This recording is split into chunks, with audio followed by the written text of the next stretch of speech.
Күйүүчү май Кыргызстанда дагы кымбаттайт. Төрага Мамытов диплому жасалма делген депутаттардын атын атоону талап кылды. Баңгизаттарды мыйзамсыз жүгүртүүгө каршы күрөшүү кызматынын Ош облусу боюнча кызматкерлери Баткенде баңгизат сатуу каналын бууду. Кыргызстанда күйүүчү май дагы кымбаттайт. Бул туурасында монополияга каршы жөнгө салуу кызматынын жетекчиси Кеңешбай Тайлахов билдирди. Анын айтымында учурда күйүүчү май Россиядан жогорку баа менен сатылып алынууда. Күйүүчү май дагы кымбаттайт. Азыр запастардан маселе болуп жатат. Büyük Öküндө бензиндин 14 күндүк, дизелдин 2 айлык запасы бар. Биздикилер келишимди доллар менен түзүп жатпайбы? Бааны түз жөнгө сала албайбыз. Бирок нефти трейдерлерге койгон талаптарыбыз бар. Керектүү ölçülөрдү ойлоп, бааны кескин көтөрөбүз, иреттүү саясатты алып барабыз. Биз импортко 90% көз карандыбыз. Азыр баа 50-60 тыйындан көтөрүлүп жатат. Күйүүчү майдын жаңы партиясы келсе, бааны эсептейбиз. Талдоолорду жүргүзүп, рыноктоо механизмдерди колдонобуз, деди Тайлахов. Ошондой эле ал Россия ички рынокту арзан кармаган менен экспортко жогорку баада сата тургандыгын кошумчалады. Ал эми мунай өндүрүшү боюнча ЭЭПтеги бирдиктүү саясат 2025 жылдын 1 январдан баштап ишке ашат.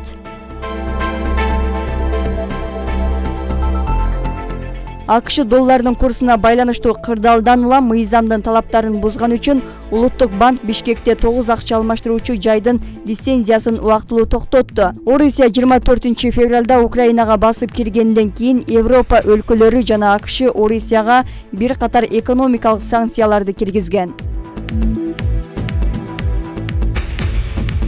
Былтыр апрель-май айларында Кыргыз-Тажик чек арасында болгон окуяда Тажикстандын аскерлеринин огунан курман болгон 44 жаштагы Мамасалы Каратаевдин үй бүлөсүнө өлкө башчы Садыр Жапаров Lexus авто унаасын белекке берди. Бул тууралуу президенттин Баткен облусундагы өкүлчүлүгүнүн маалымат кызматы кабарлады. Унааны мамлекет башчынын атынан облустагы өкүл тапшырган. Облус башчысы маркумдун үй бүлөсүнө көңүл айтып, мамлекет тарабынан тиешелүү жардамдар мындан ары дагы берилип турарын белгилеген. Чек ара окуясында курман болгон Мамасалы Каратаевдин унаасы талкаланган. Маркумдун уулу буга чейин атасынын унаасын калыбына келтирип, айдагысы келгендиги боюнча кайрылуу жасаган. Өлкө башчы кайрылууну угуп, үй бүлөсүнө унаа тапшырды деп айтылат билдирүүдө. Президентке Каратаевдин үй бүлөсү дагы ыраазычылыгын билдирген.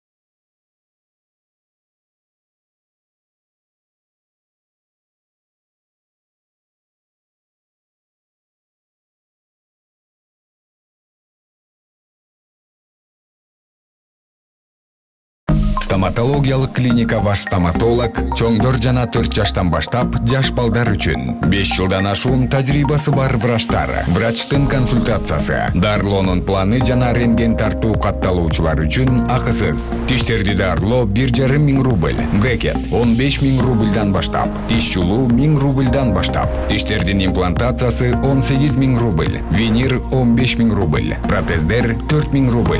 Бизде дайыма акция жана арзандатуу жүрүп турат, оюндар ойнотулат. Биз орус, кыргыз жана өзбек тилинде сүйлөйбүз. Ар күнү 9:00-дөн 21:00-га чейин төмөнкү даректе.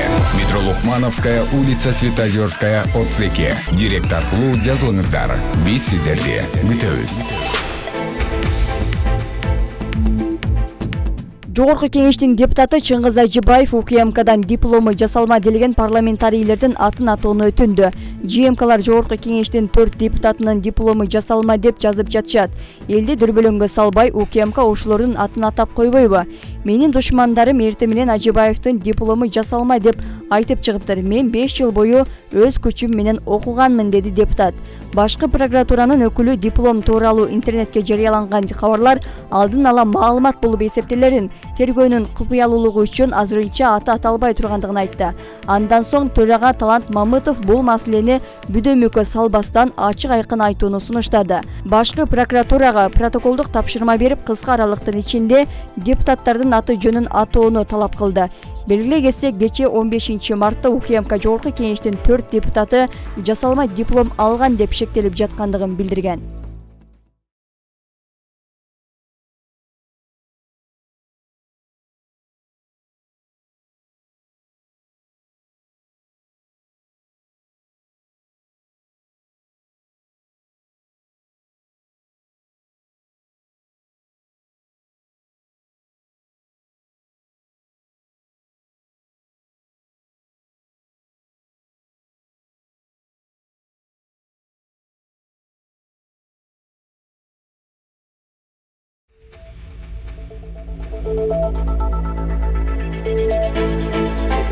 Баңгизаттарды мыйзамсыз жүгүртүүгө каршы күрөшүү кызматынын Ош облусу боюнча кызматкерлери Баткенде Баңгизат сатуу каналын боодо. Бул тууралуу ИИМден билдиришти. Ал боюнча 282 беренеге ылайык сотко чейинки өндүрүш ачылган. Анын алкагында Исфана шаарында шектүү катары бир жаран кармалды. Анын жанында сумкадан 2 килограмм 16 грамм опиум табылды. Ошондой эле бул ишке дагы бир кишинин тиешеси бар экендиги аныкталып, ал жаран дагы колго түшүрүлдү деп айтылат маалыматта. Ырчы Асель Кадырбекова үстүнөн арыз түшкөнүн өзүнүн инстаграмдагы баракчасына билдирди. Мага милициядан чалышып арыз түшкөнүн билдиришти. Алар мен ойноткон гифтен унаа утуп алышкан эмиш. Мен уткан унаасын бербей коюп турмун. Эми мен бөлүмгө барып окуяны такташым керек экен. Кийинчерээк дагы маалымат берем, деди Асель Кадырбекова.